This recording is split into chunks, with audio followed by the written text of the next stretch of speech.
Howdy there, folks. This is Father Dougal 9000 here, and welcome to another episode of Dougal's Game Finish Chronicles, a series where I talk about the games I've played and beaten as part of the Game Finish Challenge on the Hardcore Gaming 101 forum.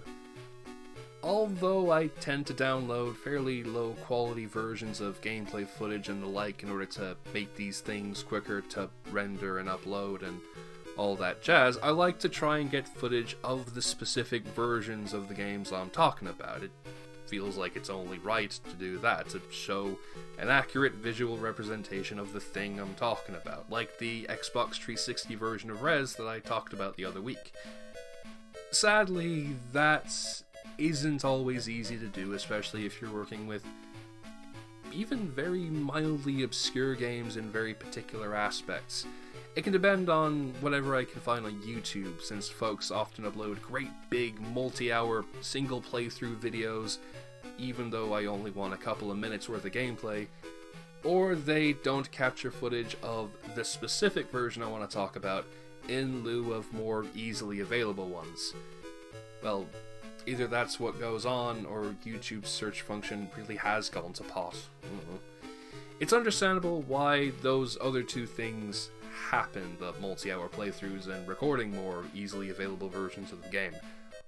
But it's pretty annoying when they are not what I want, and sometimes you can only look so far before you decide, actually, you know what, I'll just go with whatever is the easiest thing to find, and that's what I've done in this case. I've got gameplay footage of some version of No More Heroes that may or may not be the Switch port, I'm not entirely sure, and the Switch version of Steamworld Dig 2 as opposed to the 3DS version that I played and talked about. You know, you do what you can. Today's games, on that note, were originally logged from the 25th of October to the 2nd of November 2021. Yeah, we're already down to the final 2 months of 2021 in a little under 40 videos of this flipping series. It's wild. Wilder than Born to be Wild and Breath of the Wild combined. Yeah, that'll do.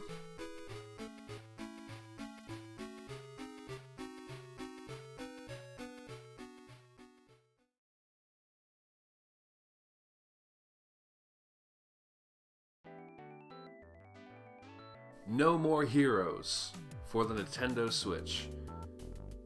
I've always wanted to play No More Heroes. It's a game I've always heard people talking about back in the day for how dang strange and interesting it is. So I was very chuffed to finally get the chance to do so via that recent, well, relatively recent, as far as the cosmos is concerned, considering this was like 2 or 3 years ago, port to various systems. It's a generally solid game with a hell of a sense of style, using all these cool little touches like having the HUD be made entirely of blocky squares, or transition in between areas with colored freeze frames. Combat's basic, but damn is it cathartic to get into a room full of folks and just slash away at them. I also really dig how well No More Heroes gets across the mundane aspects of Travis's life, from having to do dull jobs for cash, to getting called regularly by the video store to return overdue tapes. My favorite example of this is how you can interact with your unspeakably adorable kitten Jean, feeding her, playing with her, or giving her the cuddle before you head out to kill more people. That dissonance feels so genuinely palpable that I almost love the game for it. Almost. Unfortunately, the thing left me with a very sour taste in my mouth because of the real ending.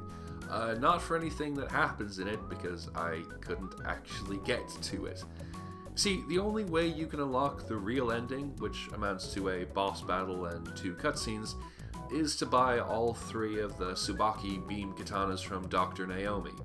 It's a fairly tall order since katanas cost as much as the ranked battles that progress the story, and I had no idea whether you could replay the side missions to get more money, so I left the last katana unbought. As such, I got lumbered with the option of returning to Santa Destroy or viewing the normal ending, so obviously I'd have to go back and buy the katana. But here's the problem. when you reach the credits end and are given the option to save your game again, that sends you into the New Game Plus mode, where you start over with all the abilities, cash, and side missions you've acquired.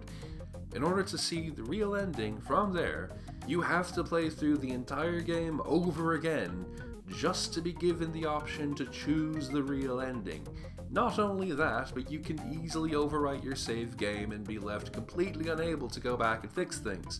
You have 4 slots, sure, but you're never given any indication that you'll need more than one save game at any time. Admittedly, that could just be me being careless, but again, I hadn't really been put in a position where I needed to be careful.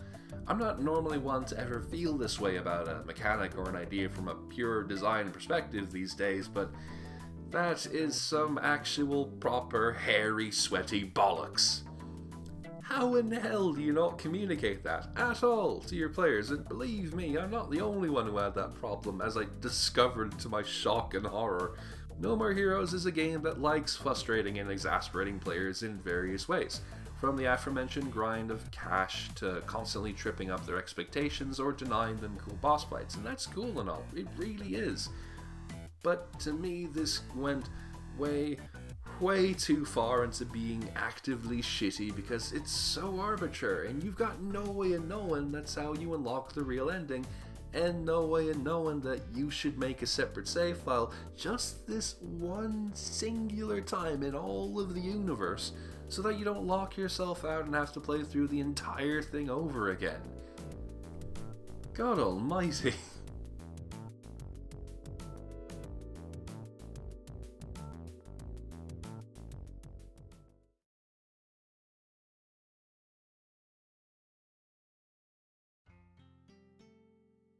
Attack of the Friday Monsters, a Tokyo tale for the Nintendo 3DS. This is another game from Level 5's Guild series of original titles for the system, but unlike the rest of the games, this one actually has a connection to a specific work by the game's developer Millennium Kitchen and designer Kaze Abe, Boku no Natsu Yasumi. That is up to now, a Japan-only series where you play as a young boy on his holidays, and you can do whatever you want. Run around beautiful watercolor backgrounds, meet up with friends, or do nothing in particular as you just exist and play around. The series has gotten a cult following in recent years due to its very relaxed nature, but apart from this and the Shin-chan-based spin-off, none of the games have gotten official translations up to now, but there are a couple of fan translations either in progress or already out there somewhere in the world, hopefully by the time this video comes out, whenever that'll be. Attack of the Friday Monsters is a spin-off of Boku no Natsu Yasumi, but adds in rock, paper, scissors based card games and a plot involving strange weekly monsters with plenty of love for Showa-era tokusatsu shows like Ultraman and Kamen Rider. The card games do rely on chance to win sometimes, which is a little annoying when you can only progress through winning the occasional game to get more information from your friends, but it's otherwise a very likable game. The backgrounds are a treat with how gorgeously they're drawn and how nicely they're framed, making for a small but charming town to run around in. The sound design is excellent, with a mix of diegetic nature sounds and short but heartfelt pieces composed by Hideki Sakamoto, who also did the music to Echo Chrome and Romance of the Three Kingdoms 14. Characters have little stories and personalities that develop as the game progresses, and I've found myself caring for them over time.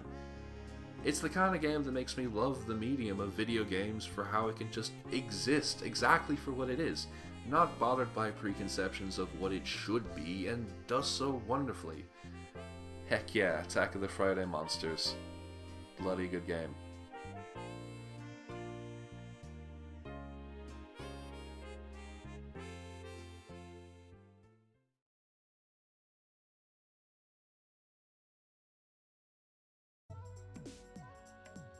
Steamworld Dig 2 for the Nintendo 3DS.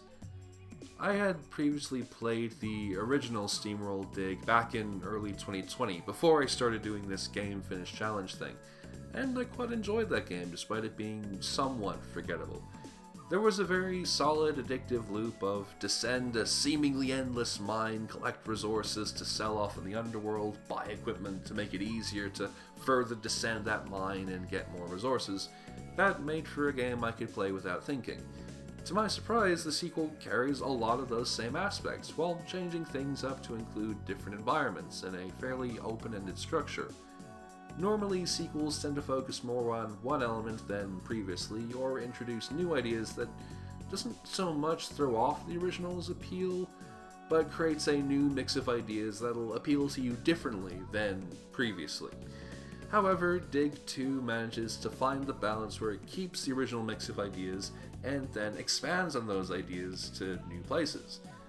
I don't know how well I'll be able to recall the game given how quickly I blasted through it. Well, I say quickly, it took like a little under 7 hours, but it didn't terribly make much of an impression on me in general, and sometimes you just want a solid game to blitz through as your brain either focuses on just that game or nothing in particular, and this was excellent for exactly that mindset.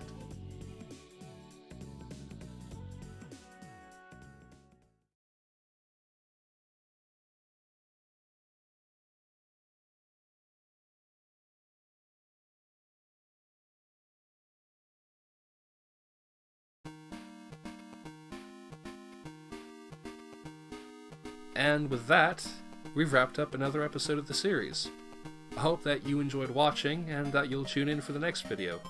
Thank you so much, and until we meet again, have a wonderful day.